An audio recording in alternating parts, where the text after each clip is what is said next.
तो चलिए आज के क्लास में आप लोग का स्वागत है।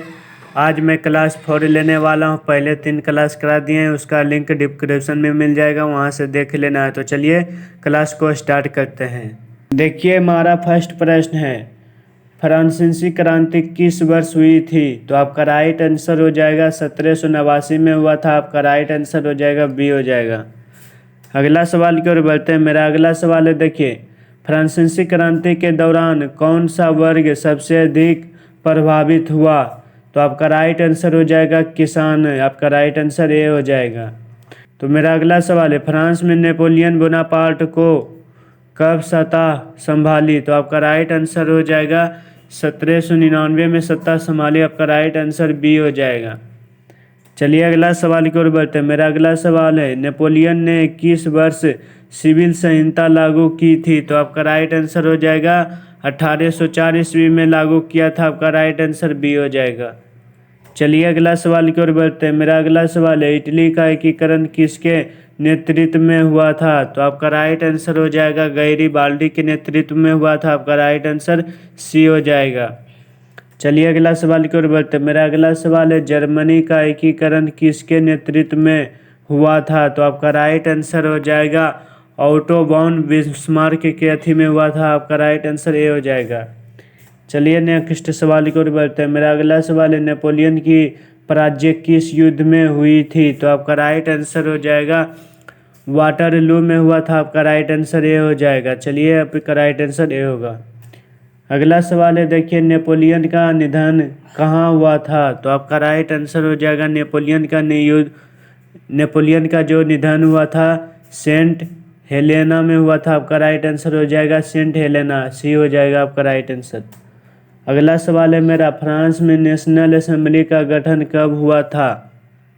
तो नेशनल असेंबली का जो गठन हुआ था 1789 ईस्वी में हुआ था। आपका राइट आंसर ये हो जाएगा।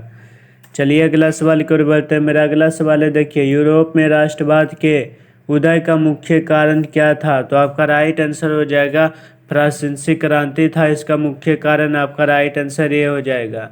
चलिए अगला सवाल की ओर बढ़ते हैं। मेरा अगला सवाल है, देखिए यंग इटली संगठन की स्थापना किसने की थी? तो आपका राइट आंसर हो जाएगा मैजिन ने किया था। आपका राइट आंसर बी हो जाएगा। चलिए अगला सवाल की ओर बढ़ते हैं। मेरा अगला सवाल है, देखिए जर्मनी का एकीकरण किस वर्ष पूरा हुआ? तो आपका राइट आंसर हो जाएगा जर्मनी का जो एकीकरण हुआ था 1871 ईस्वी में पूरा हुआ था। आपका राइट आंसर सी हो जाएगा। अगला सवाल है, नेपोलियन बोनापार्ट का राज्याभिषेक कब हुआ था? तो आपका राइट आंसर हो जाएगा 1804 ईस्वी। इसका राइट आंसर हो जाएगा 1804 ईस्वी में हुआ था। आपका राइट आंसर बी हो जाएगा। चलिए अगला सवाल की ओर बढ़ते हैं। मेरा अगला सवाल है, निम्नलिखित में से किसे संधि ने नेपोलियन युद्धों को समाप्त किया था? तो आपका राइट आंसर हो जाएगा संधि ऑफ वियना। आपका राइट आंसर ए हो जाएगा। चलिए अगला सवाल की ओर बढ़ते हैं। मेरा अगला सवाल है, देखिए फ्रांस में 1830 की क्रांति का मुख्य कारण क्या था? तो 1830 के क्रांति का मुख्य कारण था राजनीतिक असंतोष। आपका राइट आंसर बी हो जाएगा। चलिए अगला सवाल की ओर बढ़ते हैं। मेरा अगला सवाल है, नेपोलियन को पहली बार किस द्वीप पर निर्वासित किया गया था? तो आपका राइट आंसर हो जाएगा एल्बा के द्वीप के अथी पर ही किया गया था। आपका राइट आंसर बी हो जाएगा। चलिए अगला सवाल की ओर बढ़ते हैं। जर्मनी के एकीकरण में बिस्मार्क की नीति क्या थी? तो आपका राइट आंसर हो जाएगा रक्त और लोहे की नीति। आपका राइट आंसर ए हो जाएगा। चलिए अगला सवाल की ओर बढ़ते हैं। मेरा अगला सवाल है, इटली के एकीकरण में कौन सा राज्य प्रमुख भूमिका में था? तो आपका राइट आंसर हो जाएगा पाइडमोंट सरडिनिया हो जाएगा। आपका राइट आंसर बी हो जाएगा। चलिए अगला सवाल की ओर बढ़ते हैं। मेरा अगला सवाल है, फ्रांस में लुई नेपोलियन ने किस वर्ष सत्ता संभाली थी? तो आपका राइट आंसर हो जाएगा 1848 ईस्वी में सत्ता संभाली थी। आपका राइट आंसर ये हो जाएगा। चलिए अगला सवाल की ओर बढ़ते हैं। मेरा अगला सवाल है, फ्रांसीसी क्रांति के पिता किसे कहा जाता है? आपका राइट आंसर हो जाएगा रोबेस्पियर को कहा जाता है फ्रांसीसी का क्रांति के पिता। तो आपका राइट आंसर सी हो जाएगा। चलिए अगला सवाल की ओर बढ़ते हैं। मेरा अगला सवाल है, ब्लड एंड आयरन की नीति किससे जुड़ी हुई है? तो आपका राइट आंसर हो जाएगा बिस्मार्क से जुड़ा हुआ है। आपका राइट आंसर सी हो जाएगा। चलिए अगला सवाल की ओर बढ़ते हैं। मेरा अगला सवाल है, देखिए राइन संधि किसके बीच हुई थी? तो राइन संधि जो हुआ था आपका राइट आंसर हो जाएगा फ्रांस और जर्मनी के बीच हुआ था, आपका राइट आंसर बी हो जाएगा। चलिए अगला सवाल की ओर बढ़ते हैं। मेरा अगला सवाल है, फ्रांसीसी क्रांति का कौन सा आदर्श बाद में यूरोप के राष्ट्रवादियों ने अपनाया? तो आपका राइट आंसर हो जाएगा स्वतंत्रता, समानता, बंधुत्व, आपका राइट आंसर ये हो जाएगा। चलिए अगला सवाल की ओर बढ़ते हैं। मेरा अगला सवाल है, 1848 की क्रांति किन्हें लक्ष्य बनाकर दी गई थी? तो आपका राइट आंसर हो जाएगा राजतंत्र हो जाएगा, आपका राइट आंसर ये हो जाएगा। चलिए अगला सवाल की ओर बढ़ते हैं। मेरा अगला सवाल है, देखिए इटली का प्रथम राजा कौन था? तो इटली का जो प्रथम राजा था विक्टर एमानुएल था, आपका राइट आंसर ये हो जाएगा। चलिए अगला सवाल की ओर बढ़ते हैं। वियना सम्मेलन कब हुआ था? तो आपका इसका राइट आंसर हो जाएगा वियना सम्मेलन 1815 ईस्वी में हुआ था, आपका राइट आंसर ये हो जाएगा। चलिए अगला सवाल की ओर बढ़ते हैं। मेरा अगला सवाल है, वियना सम्मेलन का उद्देश्य क्या था? तो आपका राइट आंसर हो जाएगा वियना सम्मेलन का जो उद्देश्य था यूरोप में शक्ति संतुलन बनाए रखना, आपका राइट आंसर बी हो जाएगा। चलिए अगला सवाल की ओर बढ़ते हैं। मेरा अगला सवाल है, जर्मनी का पहला सम्राट कौन था?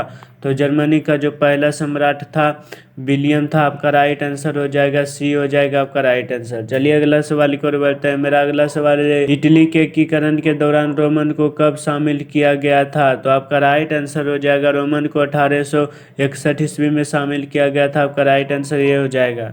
चलिए अगला सवाल की ओर बढ़ते हैं। मेरा अगला सवाल है, देखिए जर्मनी के एकीकरण के लिए बिस्मार्क ने किन देशों के खिलाफ युद्ध लड़ा? तो आपका राइट आंसर हो जाएगा डेनमार्क, ऑस्ट्रिया और फ्रांस, आपका राइट आंसर ए हो जाएगा। चलिए अगला सवाल की ओर बढ़ते हैं। मेरा अगला सवाल है, इटली का एकीकरण किस वर्ष पूरा हुआ? तो आपका राइट आंसर हो जाएगा 1861 ईस्वी में इटली का एकीकरण पूरा हुआ था, आपका राइट आंसर ए हो जाएगा। चलिए अगला सवाल की ओर बढ़ते हैं। जर्मनी के एकीकरण की प्रक्रिया किसके नेतृत्व में पूरी हुई? तो आपका राइट आंसर हो जाएगा ऑटो वॉन बिस्मार्क के अथी में हुआ था, आपका राइट आंसर बी हो जाएगा। चलिए अगला सवाल है, फ्रांसीसी क्रांति के दौरान declaration of rights of man कब जारी किया गया था? तो आपका राइट आंसर इसका हो जाएगा 1789 ईस्वी में जारी किया गया था, आपका राइट आंसर ए हो जाएगा। चलिए अगला सवाल की ओर बढ़ते हैं। मेरा अगला सवाल है, नेपोलियन की सबसे बड़ी हार किस युद्ध में हुई थी? तो आपका राइट आंसर हो जाएगा वाटरलू में हुआ था, आपका राइट आंसर हो जाएगा वाटरलू की युद्ध में सबसे अधिक हार हुआ था, आपका राइट आंसर हो जाएगा। चलिए अगला सवाल की ओर बढ़ते हैं। फ्रांस में 1848 की क्रांति के बाद कौन सा सत्ता में आया था? तो आपका राइट आंसर हो जाएगा लुई नेपोलियन आया था, आपका राइट आंसर हो जाएगा। तो देखिए मेरा अगला सवाल है, वियना कांग्रेस की अध्यक्षता किसने की थी? तो आपका राइट आंसर हो जाएगा मेटरनिख ने किया था, आपका राइट आंसर हो जाएगा बी हो जाएगा। चलिए अगला सवाल की ओर बढ़ते हैं। मेरा अगला सवाल है, देखिए नेशनलिज्म शब्द की उत्पत्ति किससे हुई थी? तो आपका राइट आंसर हो जाएगा फ्रांसीसी क्रांति से हुआ था, आपका राइट आंसर ये हो जाएगा। चलिए अगला सवाल की ओर बढ़ते हैं। मेरा अगला सवाल है, 19वीं शताब्दी में यूरोप में राष्ट्रवाद के उदय का मुख्य कारण क्या था? तो आपका राइट आंसर हो जाएगा फ्रांसीसी क्रांति था इसका मुख्य कारण, तो आपका राइट आंसर सी हो जाएगा। चलिए अगला सवाल की ओर बढ़ते हैं। मेरा अगला सवाल देखिए, किस युद्ध के बाद जर्मनी का एकीकरण पूरा हुआ? तो आपका राइट आंसर हो जाएगा फ्रैंको प्रेशियन युद्ध के बाद हुआ था, आपका राइट आंसर ए हो जाएगा। चलिए अगला सवाल की ओर बढ़ते हैं। इटली में यंग इटली आंदोलन की स्थापना किस वर्ष हुई थी? तो आपका राइट आंसर हो जाएगा यंग इटली की जो स्थापना हुआ था 1831 ईस्वी में हुआ था, आपका राइट आंसर बी हो जाएगा। चलिए अगला सवाल की ओर बढ़ते हैं। मेरा अगला सवाल है, वियना कांग्रेस का मुख्य उद्देश्य क्या था? तो आपका राइट आंसर हो जाएगा वियना कांग्रेस का जो मुख्य उद्देश्य था नेपोलियन की हार के बाद शक्ति संतुलन बनाए रखना, आपका राइट आंसर सी हो जाएगा। देखिए मेरा अगला सवाल है, नेपोलियन का शासनकाल किस प्रकार की सरकार पर आधारित था? तो आपका राइट आंसर हो जाएगा सैन्य तानाशाही के अथी पे था, तो आपका राइट आंसर सी हो जाएगा।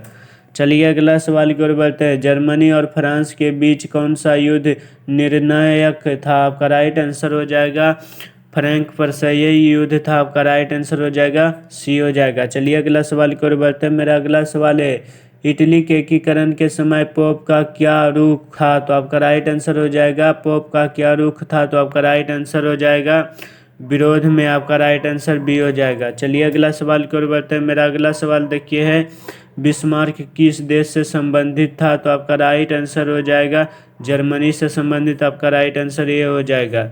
चलिए अगला सवाल की ओर बढ़ते हैं। मेरा अगला सवाल है सिविल संहिता का मुख्य उद्देश्य क्या था? तो आपका राइट आंसर हो जाएगा सिविल संहिता का जो मुख्य उद्देश्य था कानून को सरल बनाना। आपका राइट आंसर बी हो जाएगा। चलिए अगला सवाल की ओर बढ़ते हैं। मेरा अगला सवाल देखिए है ऑटोमन साम्राज्य को यूरोप में किस नाम से जाना जाता था? तो आपका राइट आंसर हो जाएगा यूरोप का बीमार आदमी माना जाता था। आपका राइट आंसर बी हो जाएगा। चलिए अगला सवाल की ओर बढ़ते हैं। मेरा अगला सवाल है 19वीं सदी में यूरोप में राष्ट्रवाद के कारण कौन से आंदोलन हुए थे? तो आपका राइट आंसर हो जाएगा यूनान का स्वतंत्रता संग्राम, इटली का एकीकरण, जर्मनी का एकीकरण, ये सभी हुआ था। तो आपका राइट आंसर डी हो जाएगा। चलिए अगला सवाल की ओर बढ़ते हैं। मेरा अगला सवाल है 1848 की क्रांति में प्रमुख रूप से कौन कौन शामिल थे? तो आपका राइट आंसर हो जाएगा मजदूर और उदारवादी थे। आपका राइट आंसर हो जाएगा बी हो जाएगा। चलिए मेरा लास्ट प्रश्न है नेपोलियन को वाटरलू में किसने हराया था? तो इसका राइट आंसर कमेंट में लिखें, देखते हैं कितने लोग इसका राइट आंसर देखते हैं। हेलो फ्रेंड्स, अगर वीडियो पे पहली बार आए हैं तो एक लाइक कर दो और साथ ही चैनल को सब्सक्राइब करके बेल आइकन को प्रेस कर ले ताकि आप लोग को नोटिफिकेशन जा सके मेरा क्लास का। तो चलिए मिलते हैं अगले वीडियो में। जय हिंद, जय भारत।